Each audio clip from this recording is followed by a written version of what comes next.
This is tutorial number 94, and it covers the compass rotate part feature within CATIA V5. To start off, open up the engine step file, which is located on the DVD.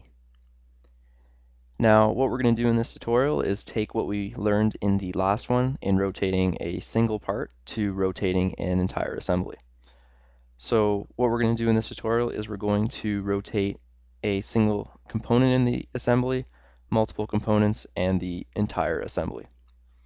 So again, like what I said in the last tutorial that we need an axis to rotate about, we're going to do exactly that in this tutorial too. So we're going to create an axis through the center here that we're going to rotate the entire assembly around. And again, I can't emphasize exactly how important this is, because if I didn't have an axis there, when you try to throw it in there, you're going to get different results every time. And to be precise and consistent every time, create the axis that you want to rotate about. You can use an edge too, but if you want to rotate through, say, like a circle, get that center circle's axis in there and rotate about that. So to put a center circle, you have to figure out which a center line to rotate about for your axis. You have to figure out which component it is that you're going to use. So in this case, we're going to be using the engine block. So we're going to put a center line axis down the engine block through the circle there.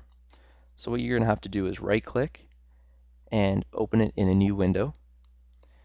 Now when you open it in a new window, make sure that you're in the generative shape design. So go to Start, Shape, Generative Shape Design, and we're going to use the tools in here to create that line. So let's click the point, make sure that you have for point type circle, and choose the circle on this side, click OK, and then do the same for the back. So click point, choose circle for point type, and choose a circle at the back, click OK. So now you have your 2 points at either end, and what we're going to do is connect it with a line.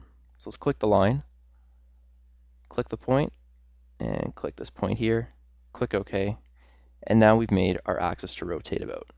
So again, now we have a precise center line axis to rotate about rather than guessing and throwing it in the area and getting different results every time. So now let's go back to the entire assembly. So now we have our axis line, so let's throw our compass on it. So zoom into it and throw the compass and make sure that it's right on it. You'll know when it's on it when it snaps to that line. And let's double click and go into the properties.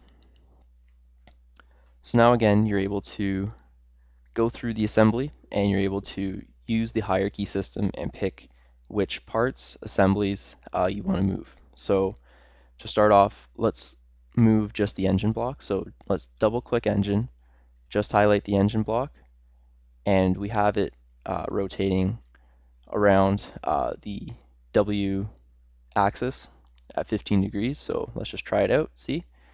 And you can see how the whole block is rotating 15 degrees every time we click. And again, you can do the same thing if you click on the plane and you can rotate about it too. Now let's do the entire assembly. So highlight everything. And once you have everything highlighted, start rotating everything around. And everything's going to rotate. And again, we can do this to a smaller assembly. So double click the alternator here. And we're still going to use this as our axis point. Open it up and let's just rotate this one guy. And you can see that only he is rotating. And as we select both, we're able to rotate both at the same time. So again, this works by using this axis that we've created. And this is going to create a consistent axis. So every time we go to rotate, it's always going to be the same result and the same rotation that you get.